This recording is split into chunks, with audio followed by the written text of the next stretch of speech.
오늘 주님 말씀을 가지고 육신을 넘어 신령함으로 나아가라는 제목으로 함께 은혜를 나누고자 합니다.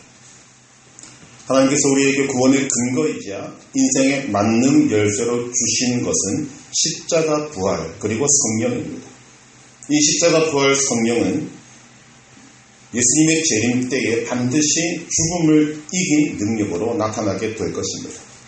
그러나 그것만이 아니라 오늘 우리의 현재 삶에도 능력으로 나타나는 것입니다.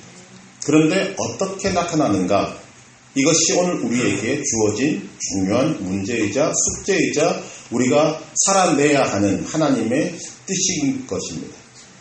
사도 바울은 고린도 교인들의 모습을 통해서 십자가 부활이 어떤 모습으로 나타나야 하는지를 오늘 말씀을 통해서 우리에게 전해주고 있습니다. 바울은 먼저 사람을 세 가지 유형으로 구분해서 말합니다. 육에 속한 사람, 신령한 사람, 그리고 육신에 속한 사람. 먼저 육에 속한 사람은 어떤 사람인가? 자연적인 인간을 말합니다. 육적 욕망에 예속되고 육체적 본능을 목적으로 삼고 세속적 욕망에 끌려 사는 사람들, 순서로 말하면 육이 주도를 하고 정신이 따라가고 영은 있는지 없는지조차 모를 그런 정도의 사람, 그냥 본능적인 인간을 말하는 것입니다. 이런 사람은 성경의 기준으로 볼 때, 또 인간의 기준으로 볼 때 정상적이지 못합니다. 분명히 어딘가 병이 들었고 왜곡되었고 잘못된 부분이 있다는 것입니다.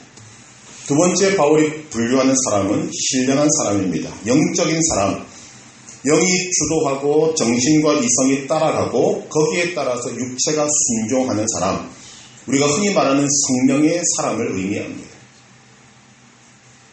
그리고 세 번째 부류의 사람을 말하는데 육신에 속한 사람이라고 말합니다. 사도 바울은 처음에 말했던 육에 속한 사람과 육신에 속한 사람을 구분하고 있습니다. 성경이 기록된 언어인 헬라어로 보면 완전히 다른 단어를 쓰고 있습니다. 물론 뜻은 육체라는 것으로 같지만 그 단어와 의미가 완전히 다른 것입니다. 한글로 번역을 이렇게 할 수밖에 없지만 육에 속한 사람과 육신에 속한 사람은 조금 다릅니다. 바울은 육신에 속한 사람을 우리에게 알아듣기 쉽게 말하기 위해서 어린아이라는 말을 하고 있습니다. 3장 1절 같이 한번 읽어보십시다. 형제들아, 내가 신령한 자들을 대함과 같이 너희에게 말할 수 없어서 육신에 속한 자 곧 그리스도 안에서 어린아이들을 대함과 같이 하노라.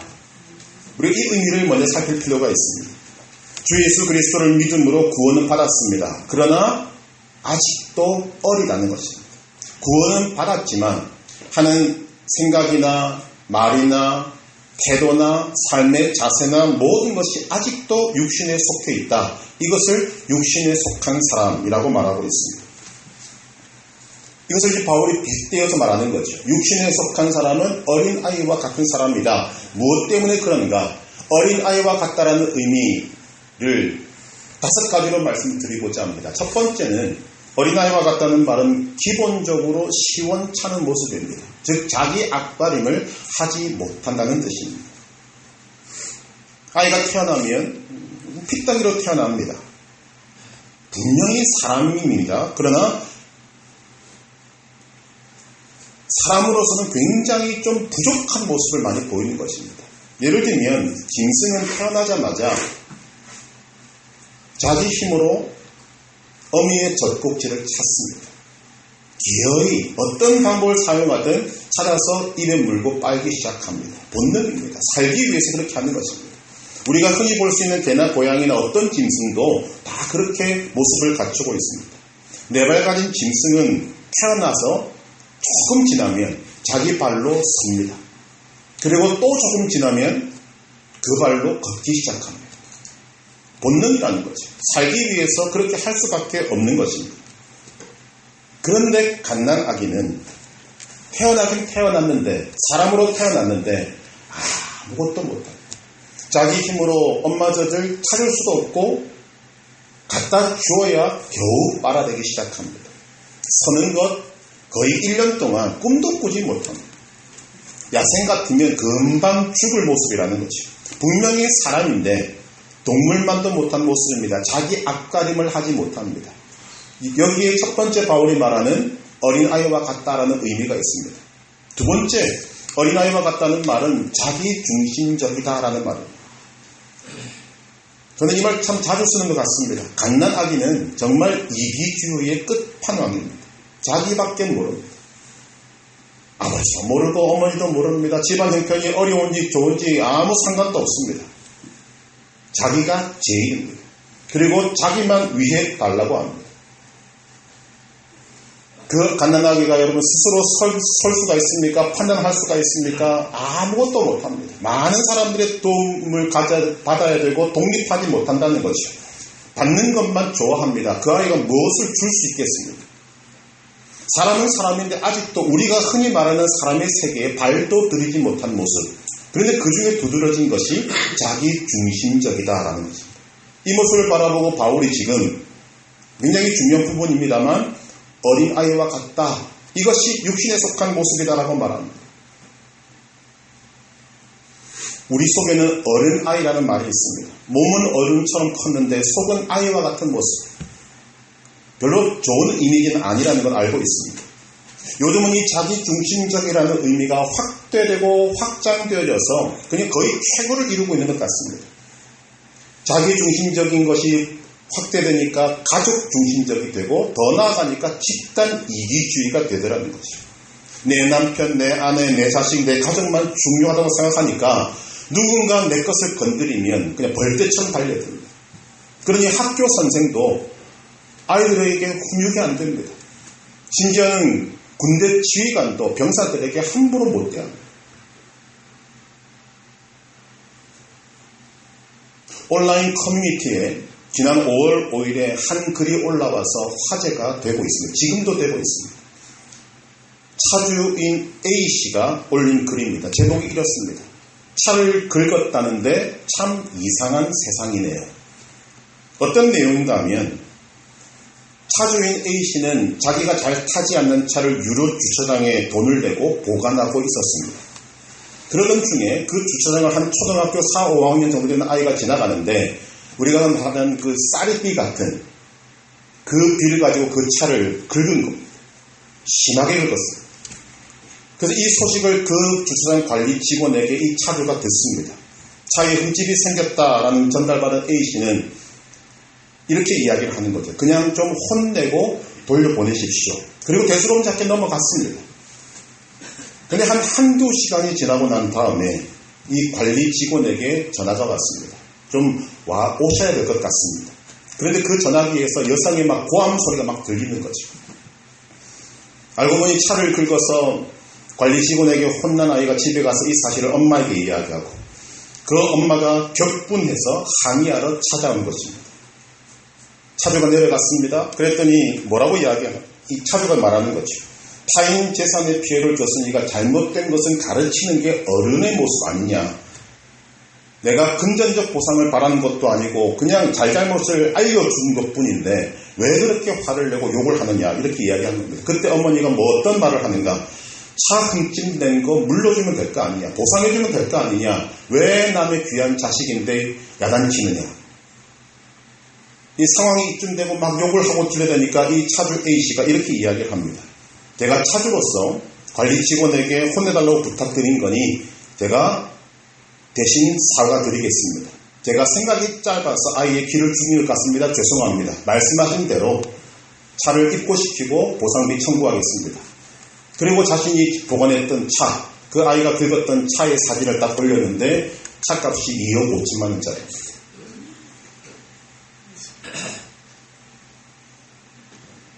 궁금하죠, 그죠? 얼마 뒤에 이 차주가 뒤에 글을 붙였습니다. 얼마 뒤에 이 아이의 아빠이자 항의한 여성의 남편으로부터 여러 차례 전화가 왔다는 것입니다. 그 아이 아빠는 상황을 파악하고는 감당이 안 될 것 같으니까 죄송하다고 사과하면서 좀 무마시켜달라. 어떻게 안 되겠냐. 집사람이 산후 우울증으로 좀 그랬다는 핑계까지 댄 겁니다. 근데 이 차주 A씨가 참 똑똑한 양반 같습니다. 저는 배우자께서 하라고 하신 대로 진행했을 뿐이다. 내가 보기에 그렇게 우울해 보이지 않았고 본인이 원하는 걸 정확하게 내게 이야기했다.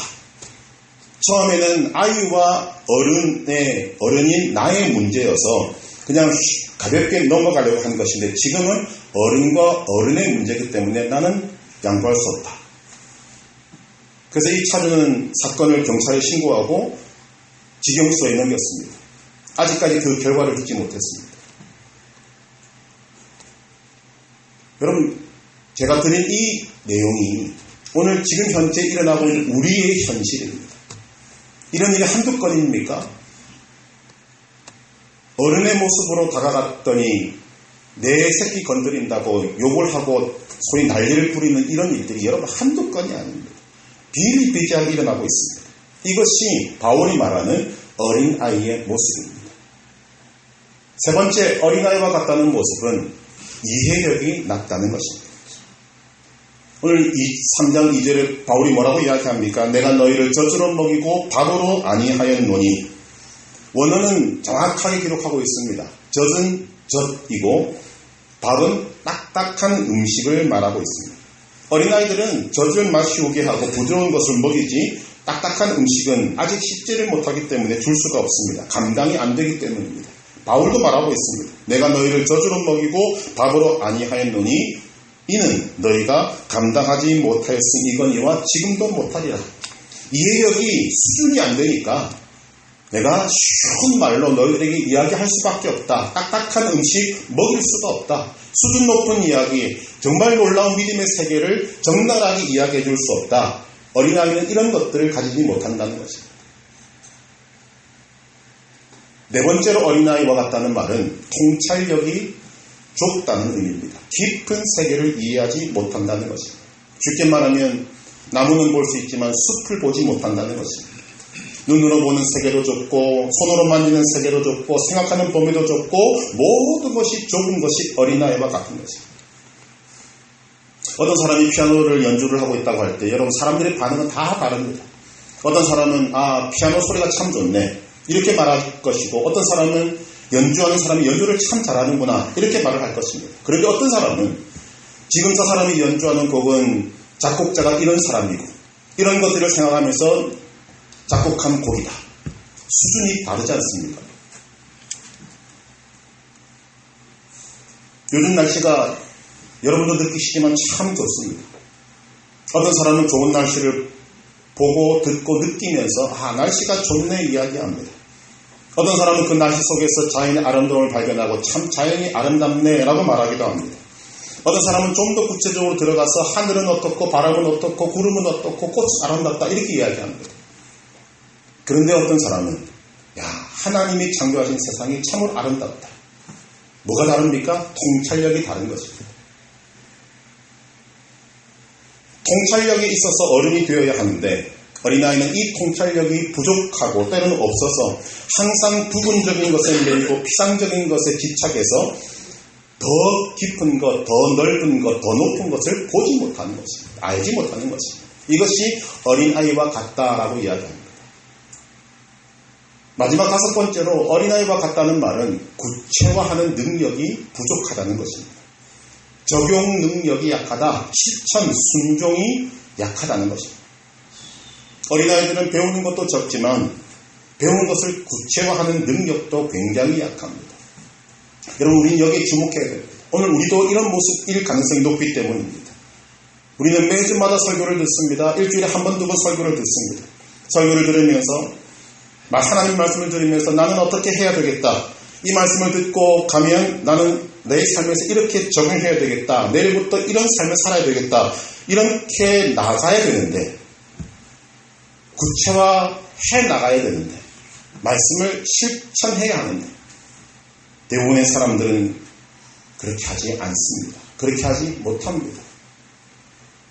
설교는 많이 듣고 성경 공부도 오래 했고 또 구구절절 필요한 성경 말씀을 외우기도 하는데 실천하는 것은 매우 약하다는 것입니다. 그리고 왜 그렇게 살지 못합니까? 라고 물으면 되묻습니다. 그럼 어떻게 하라는 말입니까? 여러분 이거 참 목사에게는 어려운 질문입니다. 어떻게 하면 됩니까? 라고 묻기 전에 이 문제는 목사가 해결해 줄 수 있는 부분이 아니고 여러분이 스스로 해야 되는 부분입니다. 왜냐하면 삶이 다르기 때문에 여러분이 처해 있는 상황과 여건, 조건이 다 다릅니다. 거기에 대해서 한 사람이 일일이 이렇게 하십시오, 저렇게 하십시오 말해 줄 수 있는 부분도 있지만 대부분 말하지 못하는 부분이 훨씬 더 많습니다. 그것은 소위 어른이라면 자기가 알아야 하고 찾아내야 하고 방법을 강구해야 됩니다. 그렇게 할 수 있는 이유는 이미 원리가 주어졌기 때문입니다. 우리가 지금까지 살펴봤던 십자가 부활 성령으로 말씀을 드리면 승리의 원천은 이미 주어졌습니다. 그리고 이제는 그 방법을 내 삶에 실천해내고 열매를 맺게 하는 것은 내가 해야 될 일이라는 거죠. 그런데 어린아이와 같은 사람은 그 능력이 떨어지거나 부족하다는 것입니다. 구체화하는 능력에 있어서 어린아이가 있고 어른이 있다는 말씀입니다. 여러분은 이러한 구체화하는 능력에 있어서, 즉 실천하고 순종하는 능력에 있어서 어린아이이십니까? 아니면 어른이십니까?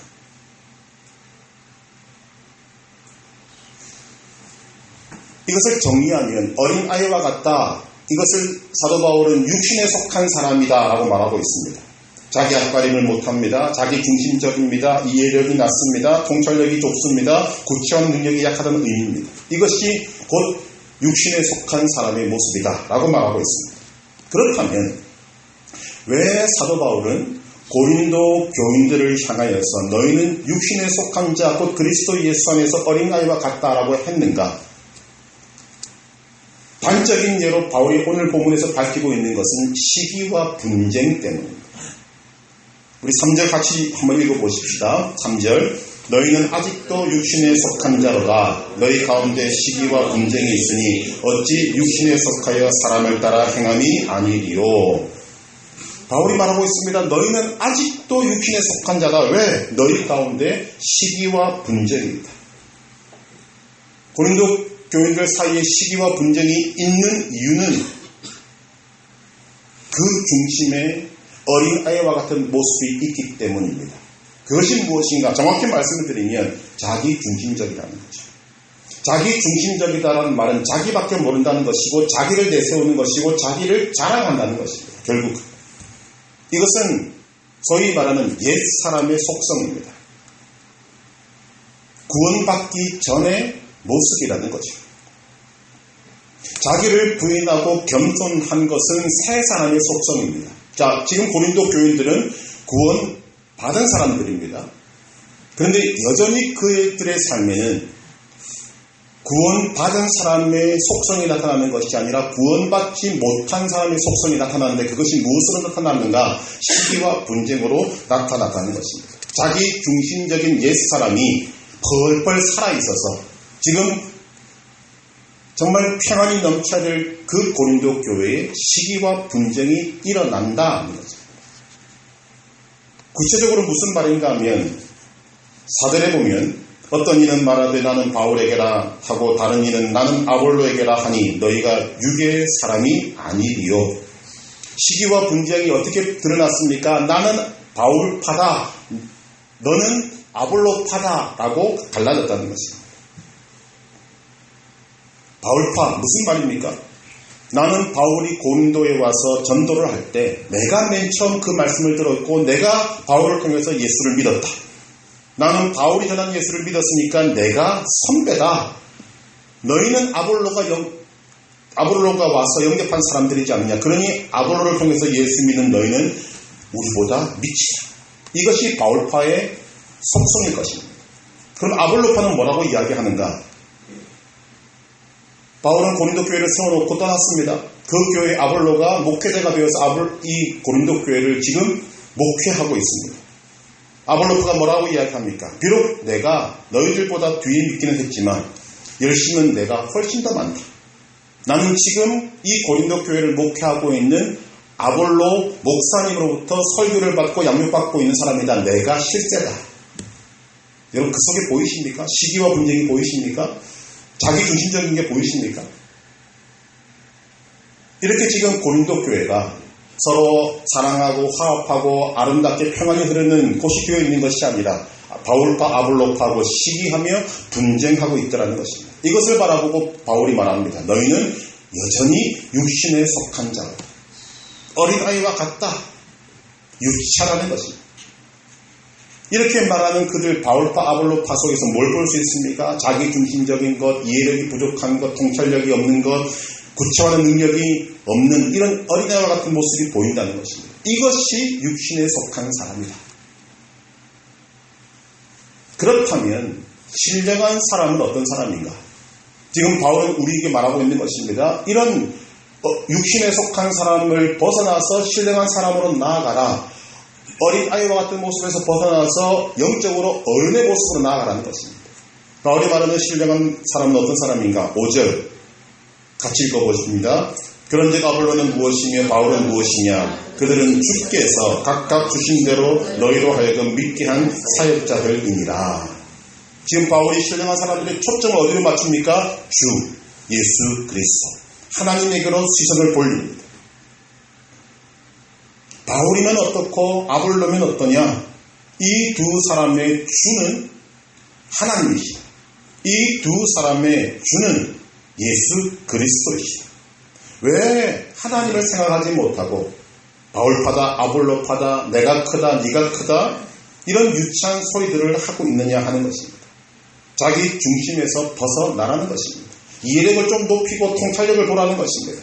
바울 아볼로만 보지 말고 그 뒤에 계신 그들을 움직이고 사역해 하시고 은사를 주시고 역사를 일으키시는 살아계신 하나님을 좀 보라는 것입니다.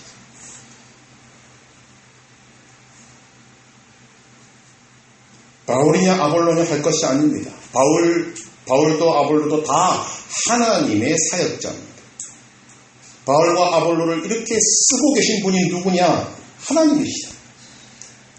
바울을 통해서도 아볼로를 통해서도 주 예수 그리스도를 볼 수 있는 그 어른다운 눈, 통찰력, 이해력 이것을 좀 가지라는 것입니다. 그것이 육신에 속한 사람을 벗어나는 것이고 어린아이와 같은 모습을 벗어나는 것입니다.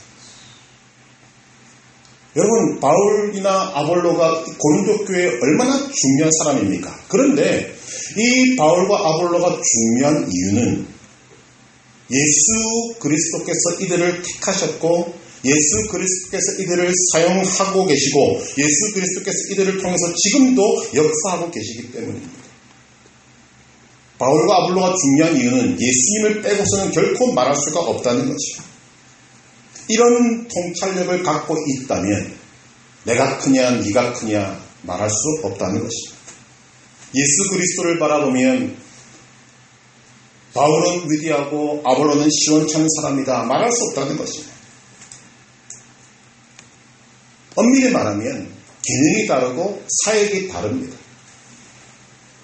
바울은 사도고 아볼로는 목회자입니다. 바울은 고린도 교회의 설립자고 아볼로는 고린도 교회를 지금 양육시키는 교육자입니다. 그런데 바울과 아볼로는 다 같이 하나님이 쓰시는 사람들입니다. 하나님의 동력자들입니다. 하나님의 나라에는 바울도 필요하고 아볼로도 필요한 것입니다. 중요성을 따지자면 오직 하나님만이 중요하시다. 지금 바울이 초점을 그렇게 두고 있습니다. 6절 7절 같이 읽어보십시다. 나는 심었고 아볼로는 물을 주었으되 오직 하나님께서는 자라나게 하셨나니 그런즉 심는 이나 물 주는 이는 아무것도 아니로되 오직 자라게 하시는 이는 하나님이 뿐이니라. 바울은 심었고 아볼로는 물을 주었습니다. 이들이 한 일은 전부 다 하나님의 일을 했습니다. 그런데 하나님과 비교하면 바울과 아볼로가 한 일은 아무것도 아니라고 말합니다. 7절에 뭐라고 이야기하죠? 그런즉 심는 이나 물 주는 이는 아무것도 아니로되 그것만이 아닙니다. 8절에 뭐라고 이야기합니까? 심는 이와 물 주는 이는 한 가지이나 비교할 수 없다는 것입니다. 각각 맡은 일을 하는 것뿐입니다. 똑같은 것입니다. 그리고 각각 열심히 하나님의 일을 하면 각각 하나님의 상을 받게 된다고 말합니다. 8절 심는 이와 물 주는 이는 한 가지이나 각각 자기가 일한 대로 자기의 상을 받으리라. 그러니까 지금 바울이 어찌 보면 참 한심스러워서 하는 이야기일 수 있습니다. 아니 이런 분명한 원리가 있고 이런 주님이 계신데 무슨 바울 파냐 아볼로 파냐 내가 크냐 네가 크냐 그렇게 다투는 게 그게 무슨 말이냐 이런 소리죠. 9절에서 뭐라고 이야기합니까? 같이 읽습니다. 우리는 하나님의 동역자들이요 너희는 하나님의 밭이요 하나님의 집이니라. 바울의 결론입니다.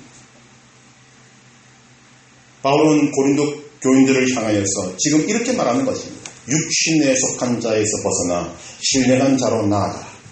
시기와 분쟁을 일으키는 자기 중심적 사고에서 벗어나가 삶을 바라보는 좀 이해력을 높이고 통찰력을 키우고 말씀을 자신의 삶에 구체화시키는 능력을 강화해서 어린아이를 벗어나서 어른다운 모습으로 나아가라는 것입니다. 그것이 신령한 자의 모습이라고 말합니다. 오늘 차와 관련된 사건 하나를 말씀드렸습니다만 정반대의 차와 관련된 사건 하나를 말씀드리고자 합니다. 제목이 이렇습니다. 아우디 손수레 사건.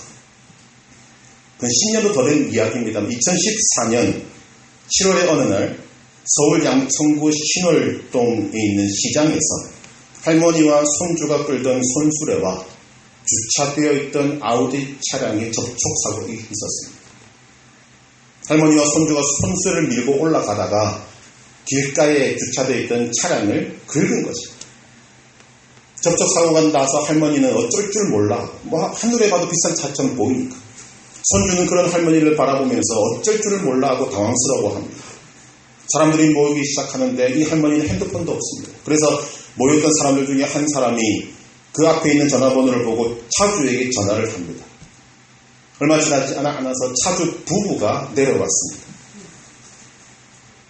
이 부부는 할머니와 손주를 바라보면서 한마디의 욕이나 다그치거나 나무라지 않고 오히려 이렇게 이야기를 합니다. 죄송합니다.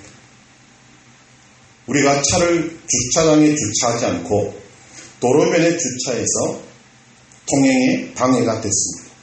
그 때문에 손수레가 차에 부딪힌 것이니까 저희가 죄송합니다.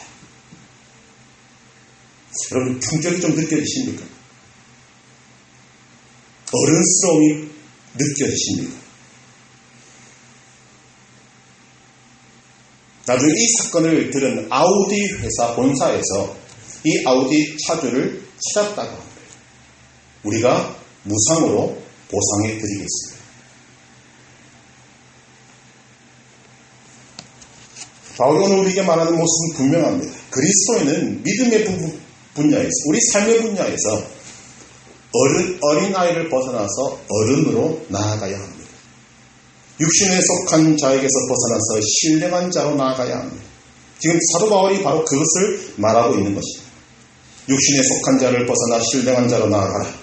자기 중심적이고 이해력이 낮고 통찰력이 부족하고 구체화한 능력이 약한 어린아이와 같은 육신에 속한 사람에게서 벗어나라는 것입니다. 그리고 자기를 부인하고 겸손하고 이해력을 높이고 통찰력을 키우고 구체화하는 능력을 강하게 만들어서 신령한 사람의 모습으로 나아가라고 말하고 있는 것입니다.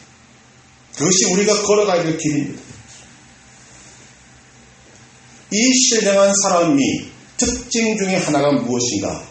바울은 이미 그 부분을 말씀하고 있습니다. 성경을 조금만 앞으로 돌려서 고린도전서 2장 12절을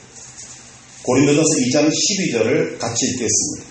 우리가 세상의 영을 받지 아니하고 오직 하나님으로부터 온 영을 받았으니 이는 우리로 하여금 하나님께서 우리에게 은혜로 주신 것들을 알게 하려 하심이라.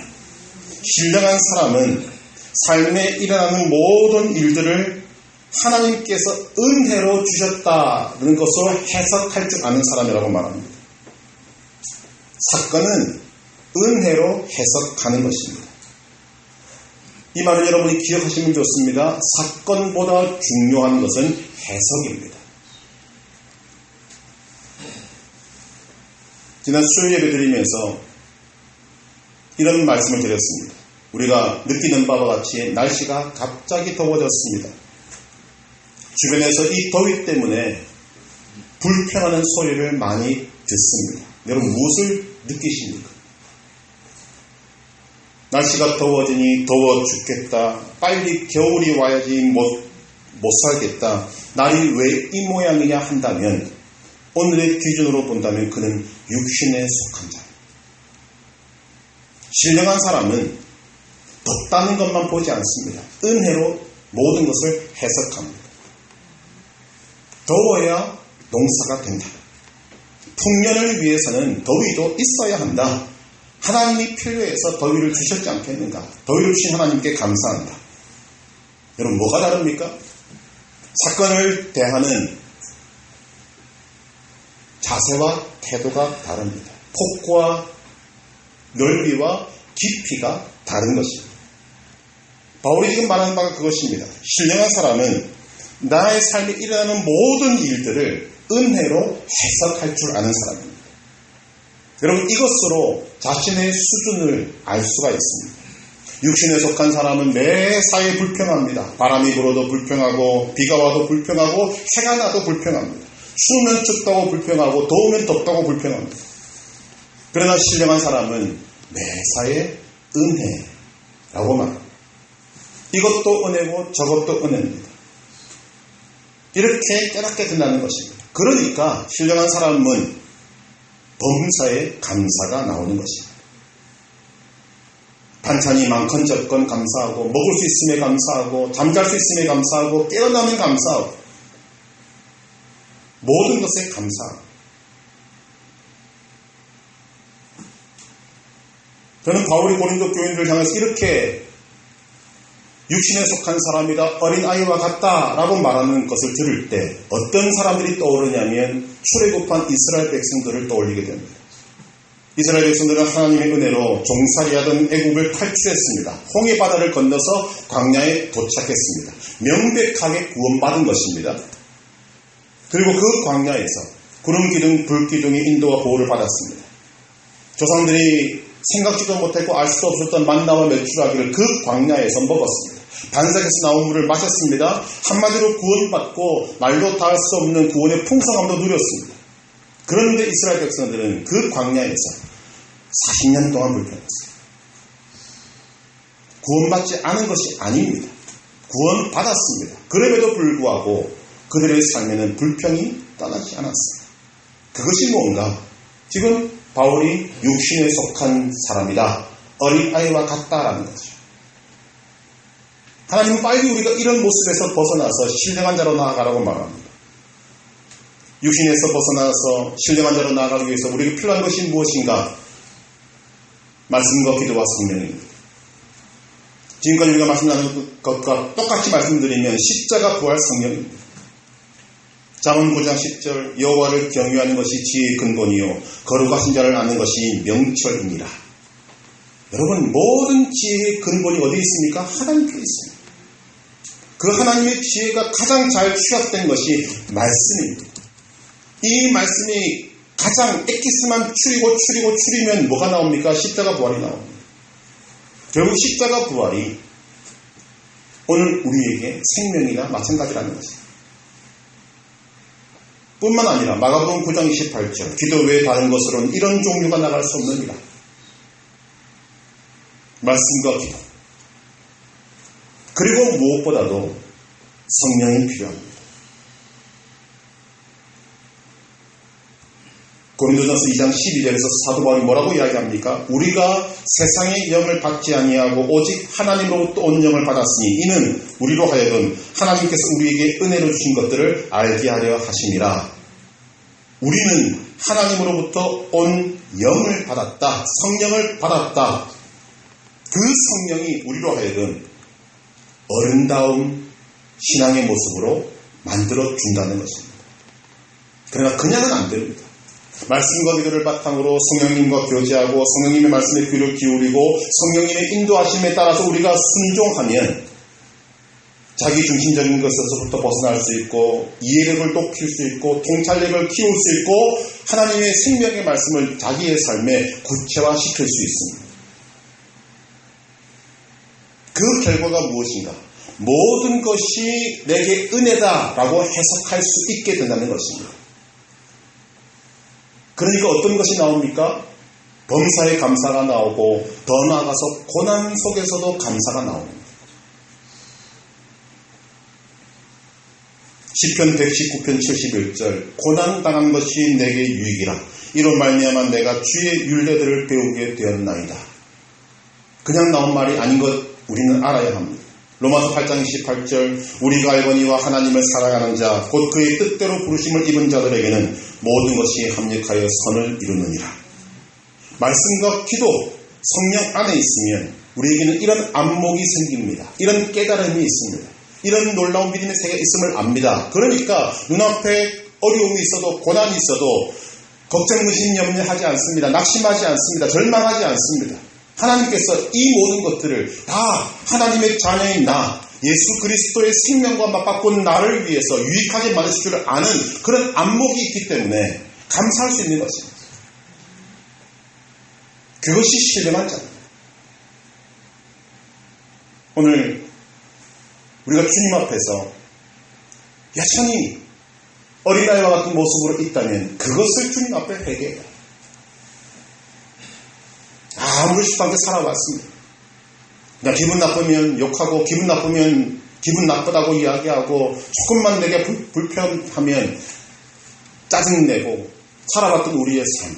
그러나 그 속을 들여다보니까 그 안에 육신에 속한 자의 모습이 여전히 있는 것입니다. 여러분 이거 정말 안타까운 일입니다. 우리는 예수 그리스도의 생명과 바꾸어서 영원한 생명을 얻은 자입니다. 구원 받은 자입니다. 말씀 그대로 보면 성령을 받은 자입니다. 그런데 여전히 육신에 속한 자의 모습으로 살고 있고 여전히 어린아이와 같은 자의 모습으로 살고 있는 것입니다. 이것을 빨리 벗어나야 됩니다. 무엇으로? 말씀과 기도와 성령으로. 십자가 부활 성령으로. 말씀과 기도와 성령으로 말미암아 자기 중심적인 삶에서 벗어나시기를 바랍니다. 성령으로 말씀과 기도 성령으로 말미암아 이해력을 높이고 통찰력을 갖추고 말씀을 구체하는 능력을 강화해 나아가시길 바랍니다. 우리가 이런 삶을 살아갈 때 어린아이일 때는 꿈도 꾸지 못하고 상상도 하지 못했던 크고 아름답고 놀라운 믿음의 세계가 여러분 앞에 펼쳐지게 될 것입니다. 육신에 속한 사람을 벗어나 신령한 사람이 되어 이 크고 아름답고 놀라운 믿음의 세계를 살아내고 그 세계를 허락하신 하나님께 감사와 찬송과 영광을 올려드리는 믿음의 성도 되시기를 주님의 이름으로 축복합니다.